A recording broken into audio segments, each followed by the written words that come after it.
ఓం నమో శ్రీ లక్ష్మీ వెంకటేశ్వరాయ శ్రీ మహాగణాధిపతియే నమః. ఉగ్రం వీరం మహావిష్ణుం జ్వలంతం సర్వతోముఖం నృసింహం భీషణం భద్రం మృత్యుర్నమామ్యహం.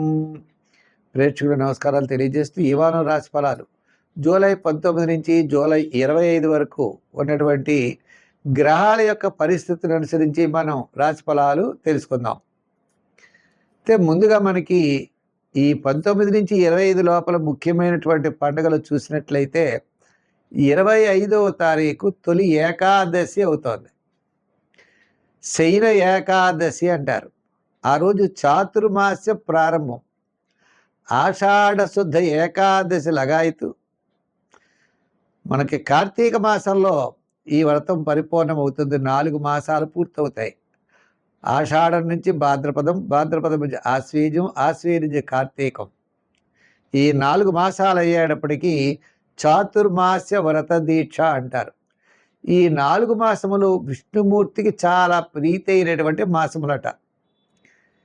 ఈ చాతుర్మాస్య దీక్ష వహించేవారు ప్రాతకాలంలో స్నానం చేసి ఒక గదిలో స్వామికి మండపం ఏర్పరిచి విష్ణుమూర్తిని పెట్టుకుని అఖండ దీపారాధన 4 నెలలు పెట్టుకుంటారు. ఉదయం షోడశోపచారాల చేత పూజ చేసి స్వామివారికి నైవేద్యం పెట్టి ఆ ప్రసాదం స్వీకరిస్తూ కిందే పడుకుంటూ బ్రహ్మచర్యాన్ని పాటిస్తూ సాయంకాలం వేళ ఏకభుక్తం ఒకేసారి రోజు ఆహారాన్ని స్వీకరిస్తూ సాయంకాలం వేళ కూడా స్వామివారికి షోడశోపచారాల చేత పూజ చేసి ఒక దీక్ష వహిస్తారు. ఇది చాతుర్మాస్య వ్రత దీక్ష అంటారు. ఈ 4 మాసాలు ఆ స్వామినే ధ్యానం చేస్తూ ఉండాలట. ఇది అయితే ఈ వారం మనకి మీనరాశిలో శని, కుంభరాశిలో రాహువు, వృషభ రాశిలో కుజుడు, రవి, గురులేమో కర్కాటక రాశిలో, మిథున రాశిలో బుధుడు, శుక్రుడు, కేతువు సింహరాశిలో, చంద్రుడు కన్య, తుల, వృశ్చిక రాశుల్లో ఈ వారం చంద్ర సంచారం ఉంటుంది.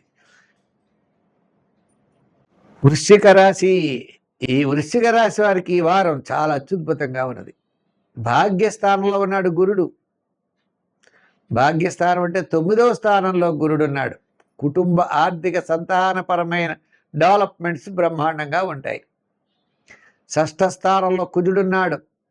అతను అనుకూలమైన వాతావరణం ఉన్నది. ఇంకా చంద్రుడికి వస్తే లాభ వ్యయ జన్మస్థానాల్లో సంచారం.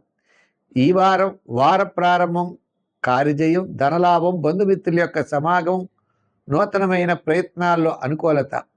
వారం మధ్యలో అకాల భోజనము, శ్రమ, చికాకు. వారాంతం కార్యజయం, ధనలాభం, నూతనమైనటువంటి వస్తువులు, అలంకారాలు సమకూర్చుకుంటారు. అన్నింటా విజయం సాధించగలుగుతారు. ప్రతి పని యందు కూడా శ్రద్ధ వహిస్తారు. బంధుమిత్రుల యొక్క సహాయ సహకారాలు మీకు లభిస్తాయి. విందులు వినోదాల్లో పాల్గొంటారు. ఈ వారం చూస్తే గత 4 వారాల కంటే ఈ వారం చాలా ప్రోత్సాహకరంగా ఉన్నది. అష్టమంలో అంటే రవి భాగ్యంలో ఉండొచ్చు, అష్టమంలో బుధుడు ఉండొచ్చు. ఉన్నప్పటికీ కూడా సప్తమంలో కుజుడు ఉన్నాడు. అయినప్పటికీ మీరు ఏం చేస్తారయ్యా అంటే విష్ణు సహస్రాన్ని రోజు పారాయణ చేయండి. చాలా మంచి ఫలితాలు ఉంటాయి. వీలైనప్పుడు బుధవారం నాడు కానీ మిగిలిన రోజుల్లో కానీ పెసరపప్పు, వడపప్పు అంటారు దాన్ని, పానకాన్ని నైవేద్యం పెడుతూ ఉండండి విష్ణుమూర్తికి. చాలా అనుకూలమైనటువంటి ఫలితాలు ఉంటాయి. చిరకాల వాంఛ నెరవేరుతుంది. సమస్యలు తగ్గుముఖం పడతాయి. విద్యార్థులకు మంచి అవకాశాలు ఉంటాయి. రాజకీయ నాయకులకు కూడా అవకాశాలు ఉన్నది. వృత్తుల పరంగా చూస్తే కళారంగ వారు, న్యాయవాదులు, వైద్యులకి అనుకూలంగా ఉన్నది. వ్యాపార పరంగా కూడా చూస్తే వార ప్రారంభం, వారాంతం ఆర్థిక ప్రోత్సాహం కనబడుతోంది. అయితే ఈ రాశి వారు ఆరాధించవలసిన దైవం విష్ణుమూర్తి. వారాల్లో బుధవారం చేయండి. దర్శించవలసినటువంటి దేవాలయాలు వెంకటేశ్వర స్వామి వారి యొక్క దేవాలయాన్ని దర్శించండి. దానం చేయదలుచుకుంటే పెసలు కానీ పెసరపప్పు కానీ దానం చేయండి. సత్ఫలితాలు పొందగలుగుతారు.